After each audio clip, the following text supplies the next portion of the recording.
malam pemirsa Duta TV, kembali bersama saya Diana Rosianti. Tentu saja saya ingin mengajak Anda untuk berjumpa dengan ahlinya, seorang beauty expert dalam Meet the Beauty Expert. Seperti biasa, saya ingin mengajak Anda untuk berjumpa dengan Dr. Lotfi Eka Biomed AAM.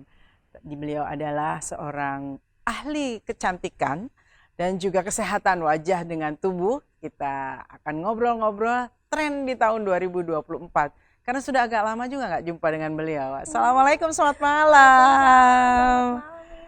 Gimana nih Kak, akhirnya kita jumpa ya setelah waktu yang begitu padat. Belajar terus nih dokter nih. Iya Bu ya. Wajib ya upgrade nih ya. Mesti update terus ya Bu ya. Baik, ini kita tadi memasuki 2024. Biasanya kalau kita membuka, kalau dulu tuh halaman-halaman majalah kecantikan ya. Kalau sekarang nih website-website kecantikan, apakah tren fashion, tren make up, tren segala macam. Tapi sekarang ada tambahan, tren untuk look wajah, tren untuk kecantikan wajah dan perawatan wajah, perskincarean kayak begitu. Nah, kalau dokter bisa jelaskan untuk tahun 2024 ini arahnya seperti apa? Mungkin kalau misalnya skincare yang Ibu sebutkan tadi itu, skincare mungkin lebih mengarah kepada yang melindungi atau menjaga skin barrier kulit Ibu. Karena itu keren sekali ya skin barrier ini, nanti kita bahas lagi deh. Ini akan 2024 akan kembali diulik oleh para produsen ya, terutama ya Bu ya, karena di tahun 2023 atau bahkan sebelumnya itu udah demam banget ya namanya eksfoliasi atau pengelupasan kulit. Jadi karena dampak dari pengelupasan kulit yang bahkan mungkin uncontrol gitu ya Bu ya. Jadi beberapa individu mungkin semakin aware dengan skin barrier kulit itu. Kenapa? Mungkin nanti produk-produk yang lebih menawarkan skin barrier kulit itu mungkin akan lebih booming di 2024 ini. Baik. Itu. Mungkin sedikit review ya, barangkali ada pemirsa yang tidak terlalu ngeh apa sih kalau kita lihat banyak promo ya, memang sekarang itu skincare untuk memperbaiki skin barrier. Betul. Skin barrier itu apa dan kenapa menjadi rusak dan harus diperbaiki itu, Dok? Betul. Jadi skin barrier itu sebenarnya lapisan pelindung kulit yang ilustrasinya macam seperti selimut ya Bu ya, selimut bagi kulit yang melindungi kulit dari kontak terhadap dunia luar seperti itu. Karena kulit kan sebagai indera peraba juga ya Bu ya, tentunya skin barrier kulit ini akan menjadi sangat penting untuk kesehatan kulit.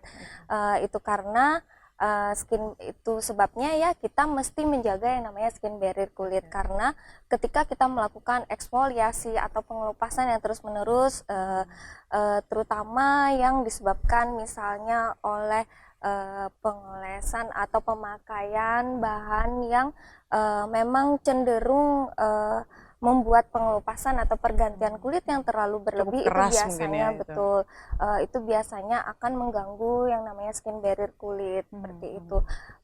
Jadi untuk penggunaan eksfoliasi kulit itu sebenarnya harus dikontrol, tapi karena mungkin sekarang ini kan ada beberapa yang bisa dijual dan dibeli secara bebas seperti itu Bu. Mungkin penggunaannya yang seringkali tidak tepat seperti itu.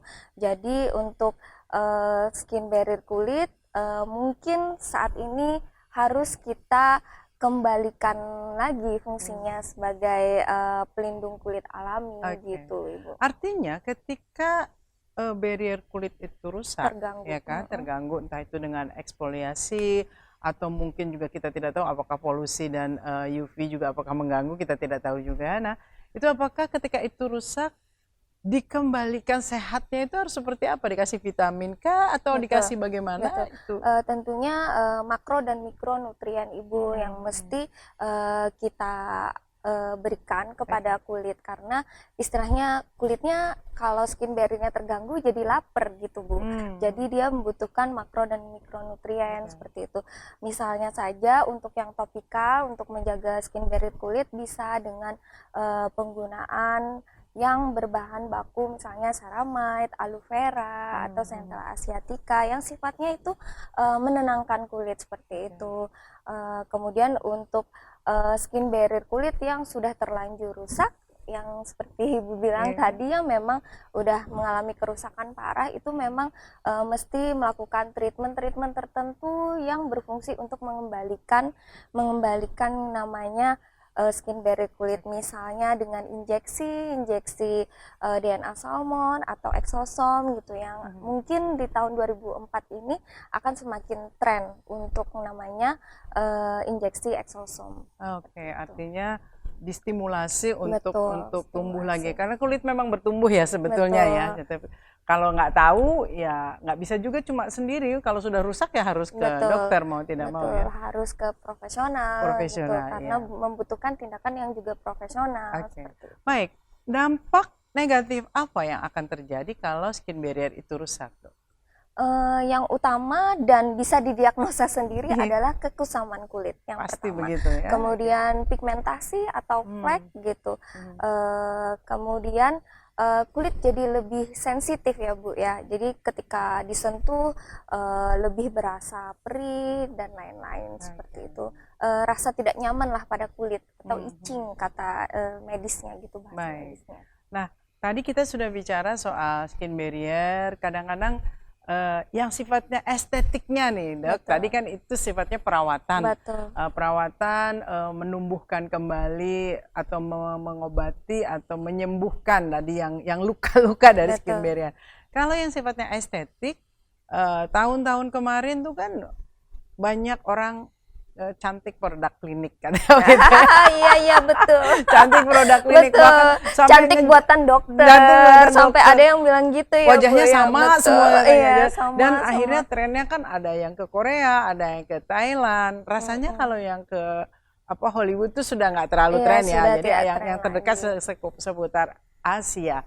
Nah, ada juga melakukannya dengan dokter di Indonesia saja, tapi looknya tetap pengennya trennya ke situ gitu loh. Kalau untuk tahun 2024, apakah masih seperti itu atau justru sudah kembali ke nature seperti yang dokter sering katakan, cantik versi kamu gitu? Itu kalau untuk 2024 seperti apa? Ini prediksinya sih ya Bu ya, 2024 di kongres beberapa waktu lalu yang saya ikutin itu akan kembali ke nature memang gitu. Akan tetapi mungkin di Indonesia sendiri itu yang tetap menjadi panutan adalah Korean look gitu Bu. Dan sekarang itu di Korean look itu mulai bergeser dari yang glass skin menjadi plumpy. Jadi apa itu bedanya sih glass skin? Kalau glass skin kan ini apa ya? Meling-meling gitu lah kata orang. Meling-meling ya Bu ya, berkilau. Nah kalau plumpy ini mungkin kulitnya lebih kenyal, kemudian lebih trisi seperti itu ya Bu ya. Jadi looknya lebih fresh dan awet muda seperti lebih unyu-unyu begitu ya. Iya, lebih trisi ya Bu ya. Jadi tidak ada kerutan gitu seperti itu. Kalau glass skin kan kesannya semata-mata licin aja gitu ya Bu ya. Kalau plumpy mungkin sebetulnya lebih membutuhkan effort ya Bu ya, karena mesti membuat kulitnya betul-betul fresh, kemudian bebas kerut seperti itu. Memperbaiki kulit termasuk akhirnya mengkombinasi dengan estetiknya.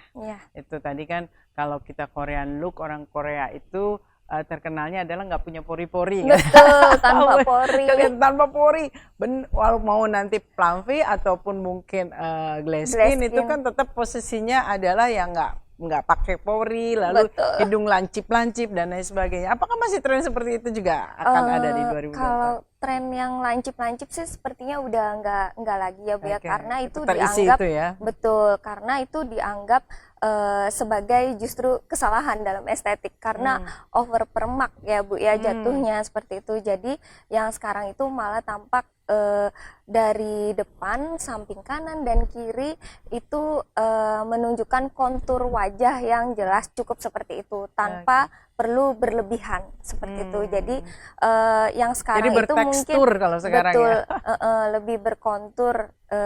Hanya saja bedanya dengan yang lalu 2023 mesti yang hidung yang mancung sekali seperti itu gitu kan ya Bu ya, looknya baru nampak seperti mengikuti tren seperti itu, atau dagu yang lancip sampai seperti pizza seperti itu udah dianggap ketinggalan zaman seperti itu, bukan jadi tren lagi. Ke kondisi sekarang. Betul, akan tetapi tetap berkontur, hanya saja lebih pada proporsional, jadi sesuai dengan bentuk wajah, tidak Oke. over pada intinya seperti Baik. itu. Tadi dokter sudah menyentuh ya bahwa kemarin ada kongres. Kongres apa sih dok yang didatengin dan apa di mana itu?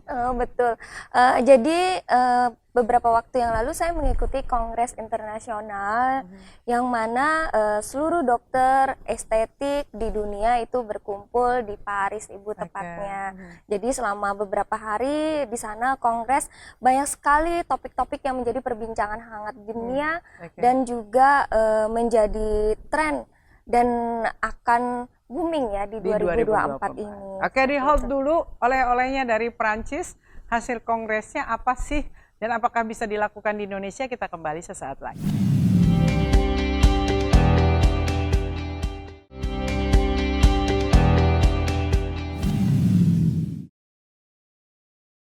Teh ya, tetap teh yang sama, harus pakai teh kesehatan.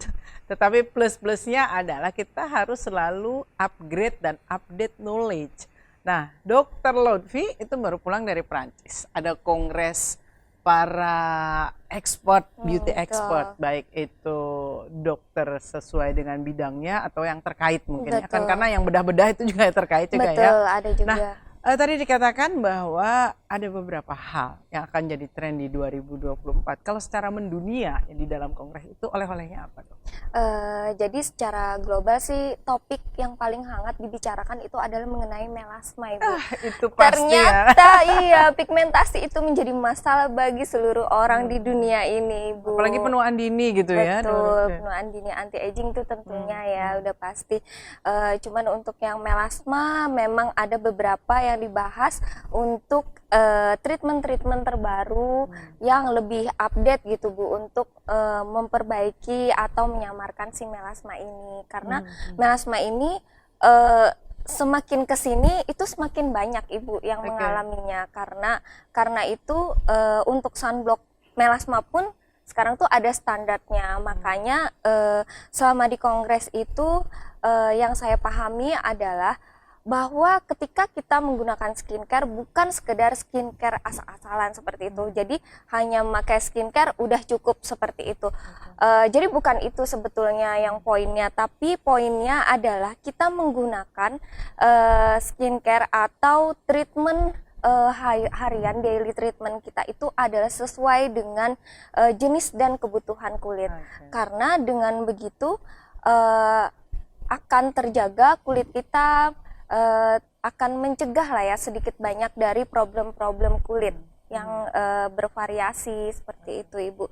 Jadi sebenarnya untuk yang 2024 ini diharapkan sebenarnya penggunaan skincare itu lebih pada individualisme. Jadi dilihat problemnya betul, apa begitu jadi ya? lebih ke person gitu ya Bu ya. Jadi bukan lagi kalau misalnya di 2023 itu banyak sekali krim-krim yang bisa digunakan untuk all skin type seperti itu. Jadi untuk 2024 ini mungkin akan lebih pada Khusus begitu ya. lebih khusus gitu Bu. Padahal Individu. namanya kita ya perempuan suka nanya, ngelihat glowing di sebelah, pakai apa? Iya, Lalu langsung nyari gitu ya. Bu ya, rumput tetangga lebih hijau. Padahal mungkin problemnya berbeda ya, Betul, bisa jadi problemnya malah berbeda. kontraproduktif Betul, dengan. betul. Nah, tadi kita sudah bicara skin barrier, lalu ini memang tren dunia pun juga melasma masih belum berakhir gitu. Melasma masih belum. Adakah teknologi baru atau treatment baru untuk penanganan memudar? Karena melasma itu katanya nggak yang disebut bersih sama sekali, itu pasti masih ada ya, tertutup. Tapi memudarkan melasma itu apa? Betul. Jadi banyak sekali yang menjadi standar yang buat saya ini baru ya Bu ya. Jadi misalnya untuk sunblock saja itu ada standarnya untuk yang kulit dengan melasma. Jadi untuk kulit dengan melasma itu sebaiknya menggunakan SPF 50, kemudian PA++, plus 4 gitu. Jadi minimal plus 3. Kemudian untuk sunblocknya sendiri itu sebaiknya yang tinted. Tinted itu artinya berwarna ya Bu ya. Jadi macam kayak ada foundationnya. Karena dengan begitu, dengan ada foundation itu dia lebih protect lagi gitu. Tidak mudah ditembus oleh sinar matahari. Karena sebenarnya melasma ini faktor utamanya tidak hanya UVB, tapi juga UVA seperti itu. Justru yang UVA ini yang justru merusaknya lebih dalam karena dia masuknya sinar matahari dia lebih ekstrim seperti itu dan masuknya hingga ke dermis. Jadi kalau sinar matahari sebetulnya ada UVA dan UVB gitu. Kalau UVB itu mungkin hanya membuat kulit menjadi merah atau lebih gelap seperti itu. Dan masuknya si UVB itu hanya sampai ke epidermis. Akan tetapi untuk si UVA ini sendiri dia masuknya hingga ke dermis. Jadi kalau ada muncul kerutan karena sinar matahari itu adalah faktor penyebab utamanya adalah si UVA itu tadi. Jadi lebih merusak UVA itu Betul, ya? lebih dalam. Jadi lebih membuat kita penuaan dini, kemudian flek seperti itu. Jadi lebih banyak kerusakannya gitu Bu. Itu kenapa untuk sunblock sendiri harus yang spektrum luas seperti itu. Baik, ini menarik. Mari kita bahas kembali, mengingatkan kembali karena orang tidak paham cara memilih sunblock. Tadi dokter sudah katakan sebetulnya yang firm itu adalah kalau kita konsul ke ahlinya sehingga kita bisa disarankan dengan kondisi kita. Tetapi kadang-kadang kan ada yang tidak memungkinkan dan lain sebagainya. Lalu pemilihan sunblock. Tadi sunblock SPF sekian, misalkan 40, 30, 50 dan bedanya ada yang plus PA, ada yang plus PA plus, ada yang tidak. Itu bedanya apa, fungsinya apa? Jadi kalau yang untuk pemilihan sunblock, terutama yang kulit dengan melasma karena sudah mengalami hiperpigmentasi ya kan nggak mau semakin bertambah ya. Meluas gitu ya. Betul, otomatis kan mencari protection terhadap sinar mataharinya lebih kuat seperti itu. Jadi sebaiknya menggunakan yang ada PA plusnya seperti itu. Jadi untuk SPF dan PA itu sebenarnya ada bedanya. Jadi kalau untuk SPF itu sebenarnya sun protection yang bisa menahan kulit hingga tidak menjadi merah karena paparan buruk sinar matahari. Biasanya disebutkan si SPF ini dengan SPF 15, SPF 30, SPF 45 atau bahkan SPF 80 ya, yang benar-benar protect terhadap matahari gitu untuk kulit. Kemudian kalau untuk PA sendiri itu sebenarnya protection guard untuk UVA. Jadi dia lebih mengkhususkan ke UVA-nya. Jadi sebetulnya si PA ini gunanya di dalam sunblock adalah kandungannya mencegah kerusakan kulit terhadap sinar UVA dari matahari tersebut. Jadi untuk PA plus sendiri, jika plusnya hanya biasanya ditentukan oleh grade-nya. Jadi ada plus 1, plus 2, plus 3 hingga plus 4 itu yang paling kuat. Jadi untuk yang plus 1 itu adalah yang minim atau sedikit perlindungan. Kemudian yang plus 2 itu moderat perlindungan.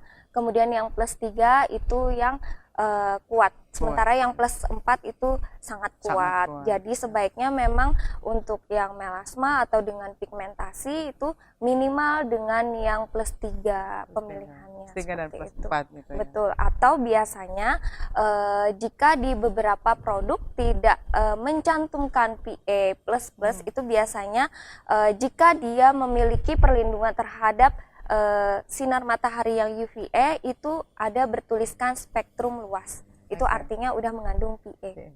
Baik, sekalian juga mereview. Ini kadang-kadang orang nih cuma berpikir pengen cantik, pengen kece, pengen itu, tetapi salah cara aplikasi nih, aplikasi di dalam proteksi tadi. Sebetulnya dokter kan sering mengulang-ulang bahwa moisturizer itu penting, terus sunblock itu penting, tapi sekarang ini kan juga lagi tren ada perserum-seruman. Nah ini kan ternyata penggunaan serum yang salah itu bisa kontraproduktif dengan moisturizer dan sunblocknya. Nah sebetulnya urutan dan juga pemilihan basic skincare yang harus dipakai itu apa aja sih dok? Agar melasma paling tidak kalau misalkan belum ada dijaga, kalau sudah ada ya lebih terproteksi. Betul. Jadi sebaiknya memang usia 40 tahun ke atas itu menggunakan serum. Jadi pada intinya serum itu sifatnya lebih dominan daripada krim. Makanya mungkin sekarang lebih banyak Zat produsen, aktifnya berarti ya? betul, Oke. lebih banyak yang memproduksi serum karena dia kerjanya lebih dominan, otomatis sekalipun konsentrasinya kecil seperti itu, tapi efeknya lumayan kuat terhadap kulit seperti itu. Jadi untuk penggunaan serum sendiri itu sebaiknya digunakan pada saat malam hari, dan biasanya saya merekomendasikan kepada pasien untuk penggunaan serum itu adalah sebelum penggunaan moisturizer ataupun sebelum penggunaan krim malam seperti itu. Jadi untuk serum sendiri mungkin yang perlu digarisbawahi di sini adalah serum-serum dengan kandungan seperti retinol maupun vitamin C itu mungkin tidak dapat digunakan pada siang hari karena Itu itu pantang akan, berarti ya? betul, karena akan berdampak membuat kulit tampak lebih gelap dari ton sebelumnya gitu. Karena dia sensitif terhadap sinar matahari, atau kita di medis biasanya sebut fotosensitif seperti itu. Jadi memang tidak bisa terkena matahari. Jadi kalau pakai yang kandungan VIT C seperti itu, terpapar sinar matahari mungkin kayak kulitnya lebih kayak kebiruan seperti itu, buluknya. Padahal gitu. kadang orang berpikir ada vitamin C justru sebagai Antioksidan, tapi betul. ternyata salah ya. Betul, Nah, tapi ini kan penggunaannya mesti tepat timingnya ya Bu ya, Hmm. seperti itu. Mungkin artinya lebih malam diasup hari. pada malam hari gitu Betul, ya. betul, Baik. agar terserap dengan baik dan sempurna oleh kulit ya Bu ya. Gitu. Jadi tadi pemirsa kita harus pahami serum dulu kalau malam, serum baru krim malam. Malam, betul. Kalau toh misalkan pengen pakai serum pagi, yang aman yang seperti apa, Dok? Mungkin yang tidak ada kandungan yang mengeksfoliasi kulit atau bersifat fotosensitif. Tadi salah satunya yang saya sebutkan tadi seperti berbahan retinol, kemudian berbahan vitamin C itu yang utama untuk membuat kulit menjadi lebih gelap ya Bu ya, jika digunakan pada siang hari seperti itu. Baik. Memilih skincare yang tepat, cara aplikasi skincare yang tepat, walaupun ini sebetulnya sudah sering disampaikan oleh dokter, tetapi kayaknya kadang-kadang kita bandel-bandel sedikit nih kan. Jadi harus selalu mencomot apa yang ada ya Bu ya. Paling seneng tuh ngeliat orang lain gitu loh, padahal belum tentu cocok. Nah, ini menjadi reminder kita, apalagi matahari di Kalimantan Selatan khususnya beberapa waktu terakhir ini luar biasa panasnya. Tidak hanya matahari yang begitu seperti membakar, juga kondisi udara yang begitu kering. Nah, kalau ada hal-hal yang mengakibatkan hal buruk kepada kulit seperti terjadi sunburn dan lain sebagainya, apa yang harus dilakukan? Kita kembali sesaat lagi, kita akan tahu jawabannya dari Dr. Laudie.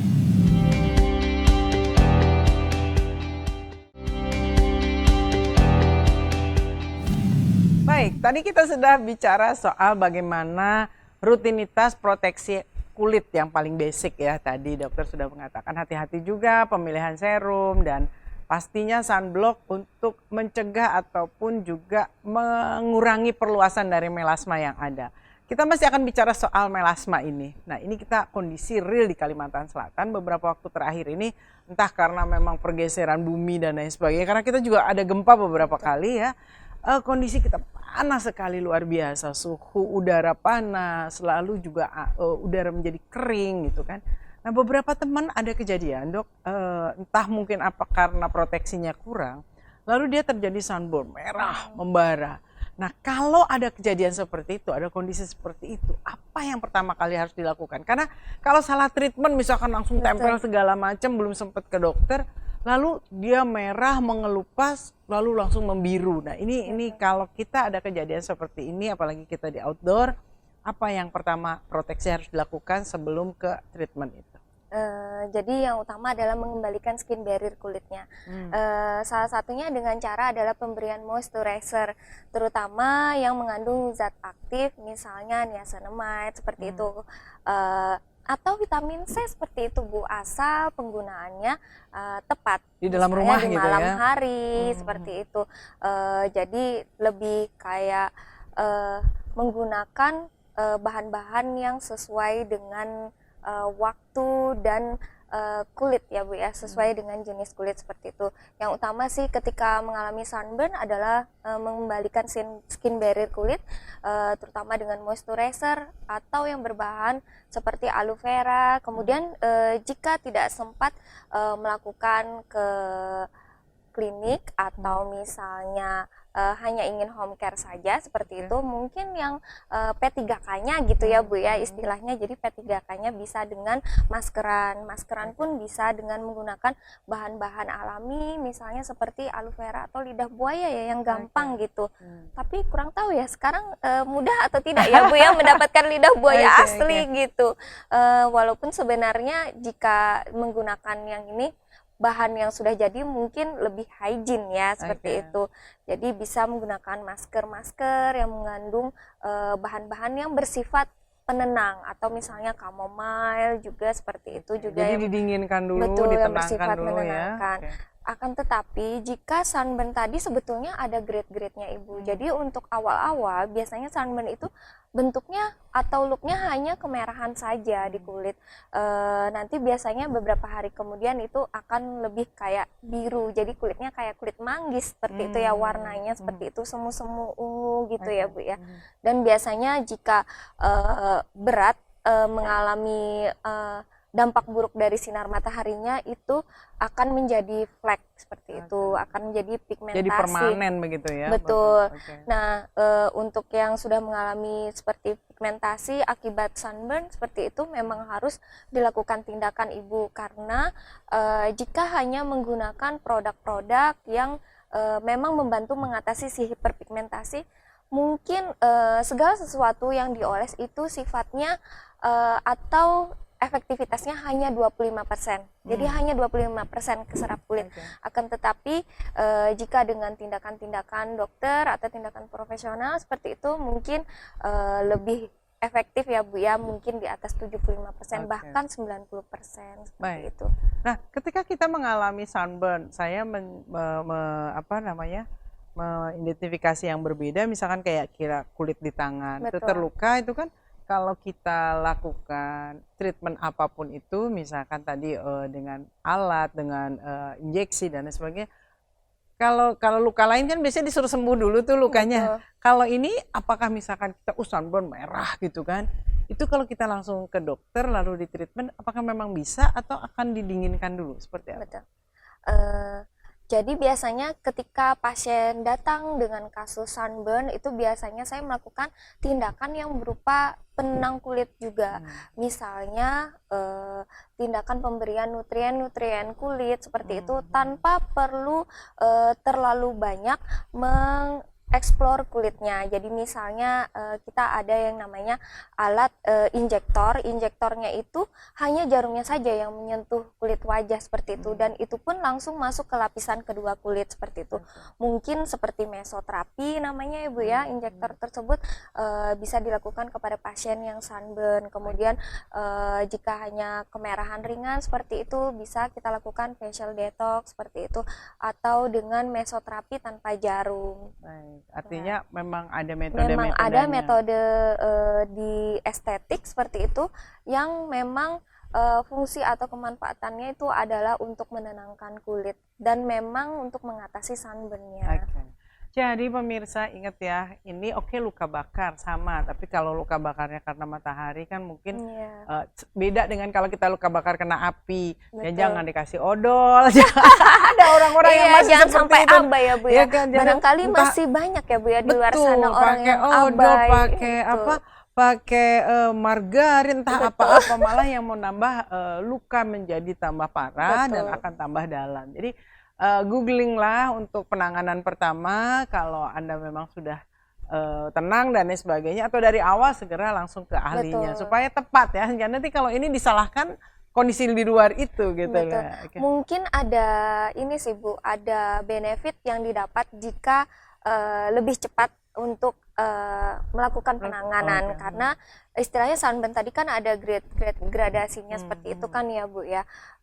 Jadi jika dilakukan sedini mungkin atau secepatnya gitu, mungkin tidak akan jatuh pada fase yang sampai ke pigmentasi berat seperti itu. Jadi mungkin akan lebih tertangani ya. Baik. Gitu. Jadi tadi dokter juga sudah menjelaskan bahwa UVA, UVB itu ada agak beda, Kak. Dan kita nggak bisa pisahkan ya, UVA aja yang kena.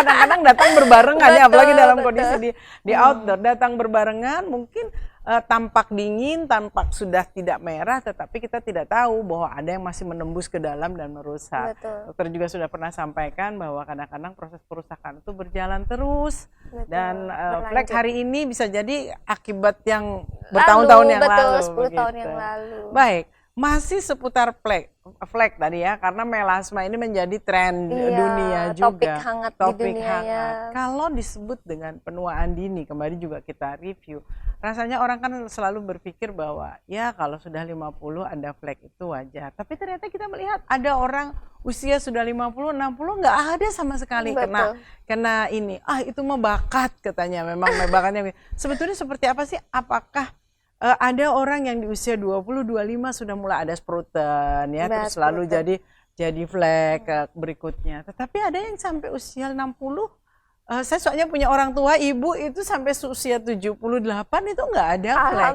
Nah itu kenapa? Biasa, ya? Dan kalau kita lihat penanganannya biasa saja. Betul. Itu kenapa ya dok bisa berbeda-beda begitu? Betul.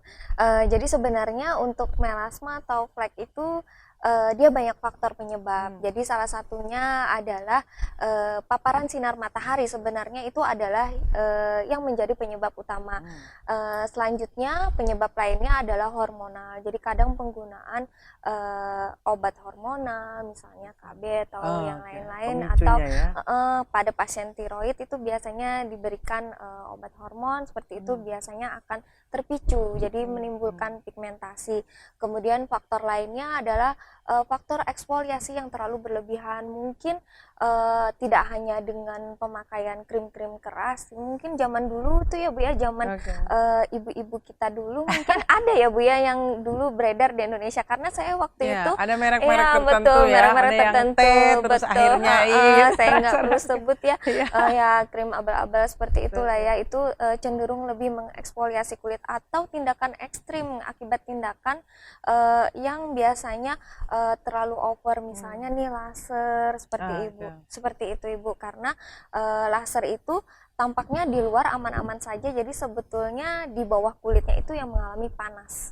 Jadi ketika dia atau setelah post laser gitu terpapar sinar matahari, itu sebenarnya kulitnya sensitif terhadap sinar matahari. Jadi double lebih gitu ya mudah, panasnya. ya lebih mudah untuk ini sih Bu, untuk terjadinya flek jika tidak betul-betul menjaganya post laser. Baik, jadi kita kenali dulu kalau kita mau treatment, dokter yang baik bukan hanya pokoknya Anda laser karena laser agak mahal gitu ya kan, atau treatment yang mahal. Kadang-kadang tadi dokter katakan bahkan hanya detox saja, mungkin yang diperlukannya cuma itu begitu. Ini bicara soal perawatan alami yang home care alami, tadi dokter sudah menyentuh bahwa lidah buaya atau aloe vera. Tapi kan ada orang yang kalau pakai yang langsung alami sekali itu justru ada yang gatel dok, ada yang ini. Nah ini sebenarnya bedanya antara yang sudah dikemas, mungkin sudah ditambahkan macam-macam, dengan yang betul-betul pure alami itu bagus mana sih, atau mana yang bagusnya pakai yang sudah dikemas, mana yang alami dok? Betul.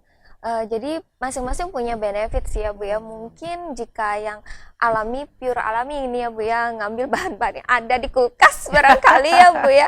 Nah itu mungkin benefitnya lebih mudah untuk kita, kan tetapi kekurangannya adalah higienitasnya perlu dipertanyakan. Mungkin bisa menimbulkan gatal-gatal yang tadi Ibu bilang, itu bisa karena hygiene-nya yang kurang seperti itu.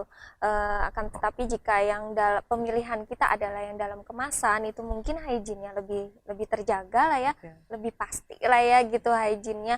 Kemudian biasanya karena dia dikemas sedemikian rupa, biasanya ada ditambahkan zat-zat lain yang bersifat sebagai bahan aktif. Jadi efektivitasnya mungkin akan lebih nendang yang kemasan kali ya Bu ya, karena adanya penambahan bahan-bahan aktif tersebut. Dan bahan aktif ini pastinya juga sudah melalui penelitian laboratorium ya. Kita tidak mengatakan tidak boleh pakai yang alami, boleh, tetapi pastikan dulu bahwa itu cocok dengan kulit wajah kita. dan tidak menimbulkan alergi. Kalau memang meragukan ya pakai yang kemasan saja ya. Iya betul. Takutnya ya Bu ya, untuk kulit kering nanti pakai jeruk nipis gitu. Padahal jeruk nipis sebetulnya kan karena sifatnya asam itu lebih cenderung untuk kulit yang berjerawat. Jadi resiko yang didapat untuk kulit kering yang menggunakan jeruk nipis misalnya secara langsung itu kulitnya cenderung kering dan nampak keriput seperti itu. Jadi jeruk nipis muka kita nanti kayak kulit jeruk malahan ya saking berkurang. Iya, betul. Masih ngobrol-ngobrol dengan Dr. Lutfi dan tidak terasa loh, ini sudah menjelang akhir Februari dan kita akan menyambut Ramadan. Kita ingin ngobrol dengan Dr. Lutfi, ini betul-betul di saat teh habis ya, sebelum nanti di episode-episode berikutnya kita akan bicara per spesifikasi.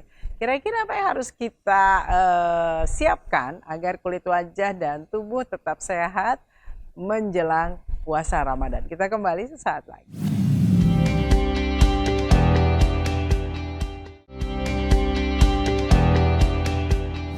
Pemirsa, kita masih berbincang dengan Dr. Lutfi. Kita tengah mengelaborasi apa oleh-oleh dari hasil kongresnya dan beliau memang selalu upgrade dan update ya terhadap perkembangan.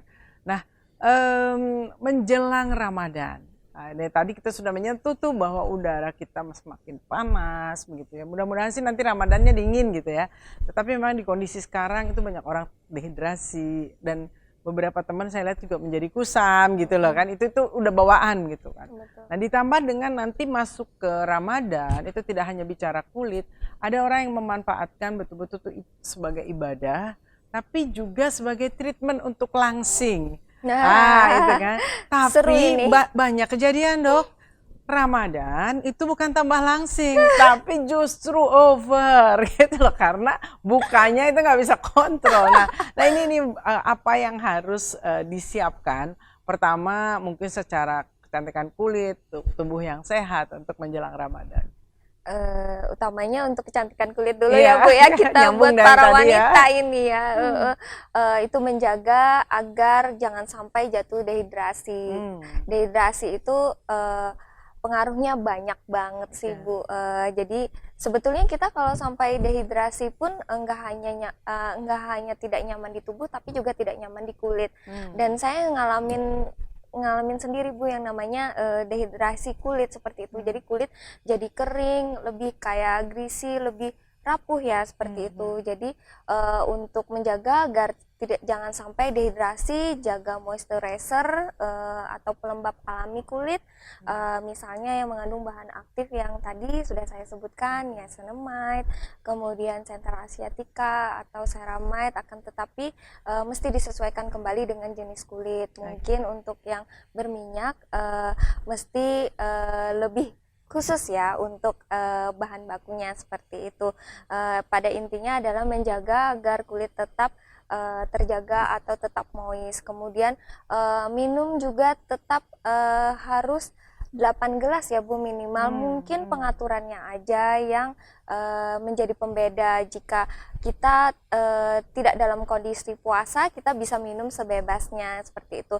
Akan tetapi jika kita dalam kondisi puasa, kita mungkin bisa mengatur jadwal minum kita. Ketika berbuka adalah 2 gelas, kemudian ketika akan tidur itu menjelang tidur maksudnya itu antara 4 gelas seperti itu. Kemudian pas sahur, sebelum sahur 1 gelas dan setelah sahur adalah 1 gelas. Jadi totalnya adalah 8 gelas seperti itu, dan itu minimal seperti itu.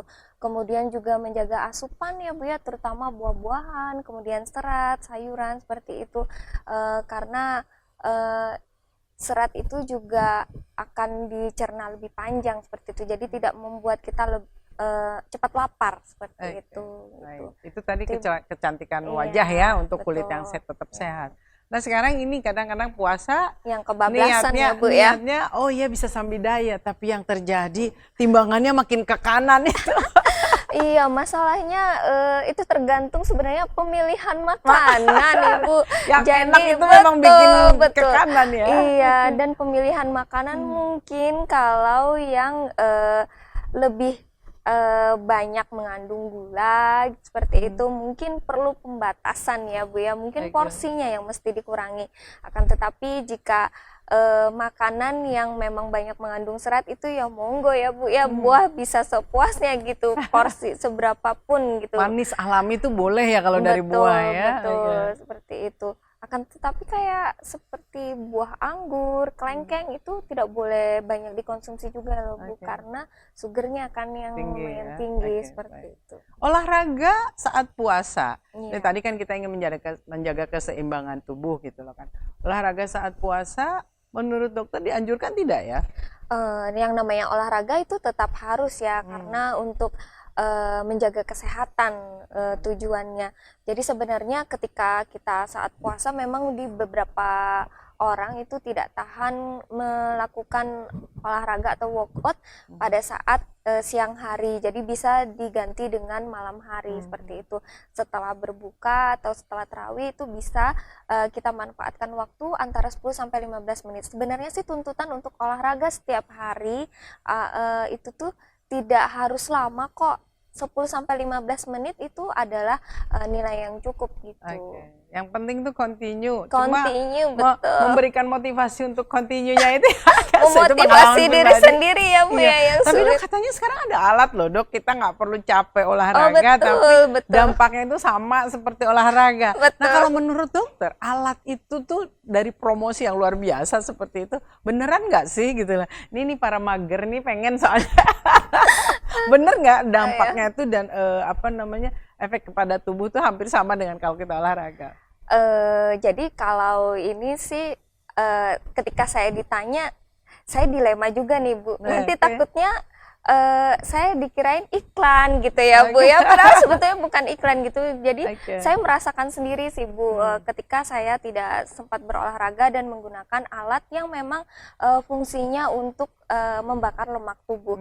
Jadi sifatnya adalah membuat kita seakan-akan seperti berolahraga, karena memang banyak sekali sekarang alat-alat karena kecanggihan teknologi itu tadi ya Bu ya, membuat kita seakan-akan yang satu sesi treatmentnya itu bisa sama dengan melakukan 20.000 kali squat gitu Bu. Kan luar biasa ya seperti itu.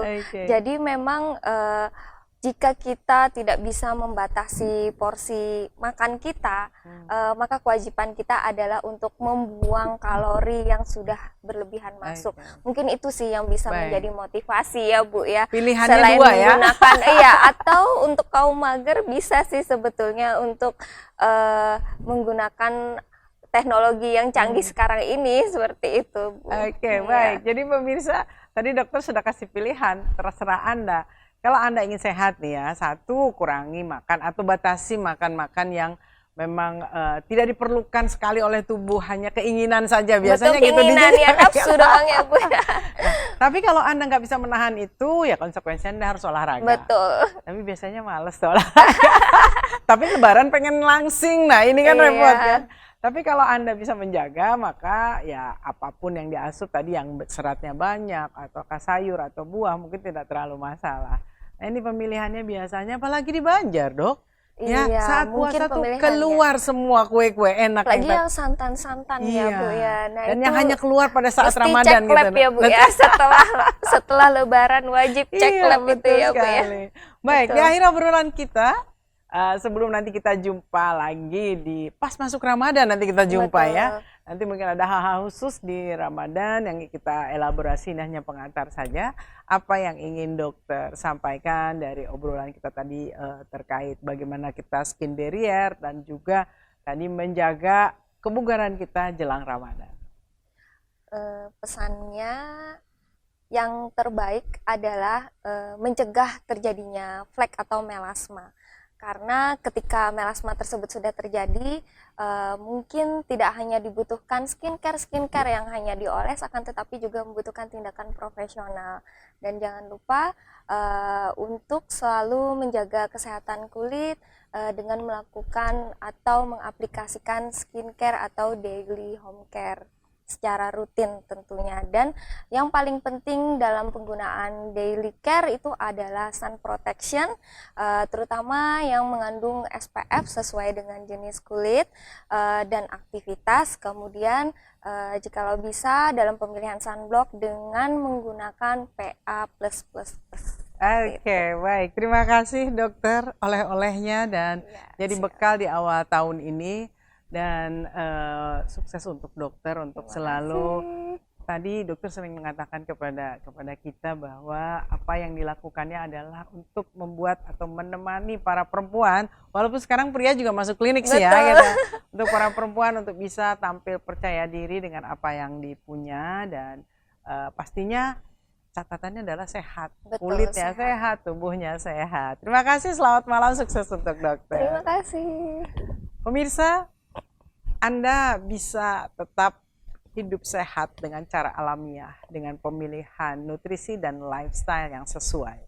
Tetapi ketika hidup kita ingin lebih berwarna dan Anda melakukan banyak anomali-anomali, termasuk juga ada anomali di eksternal yang tidak bisa kita duga, cuaca dan lain sebagainya, maka mau tidak mau kita harus melakukan proteksi. Proteksi baik secara alami itu adalah referensinya. Kalau ternyata Anda tidak cocok, maka lakukan konsultasi dengan expert yang benar.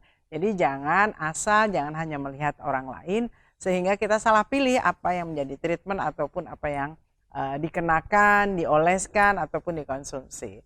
Mudah-mudahan kita semua bisa tetap merawat karunia Tuhan dan tetap menjaganya untuk cantik dan sehat versi kita, dan tentunya dengan cara-cara yang terbaik dan konsul dengan orang yang tepat. Saya Diana Rosianti, sampai jumpa.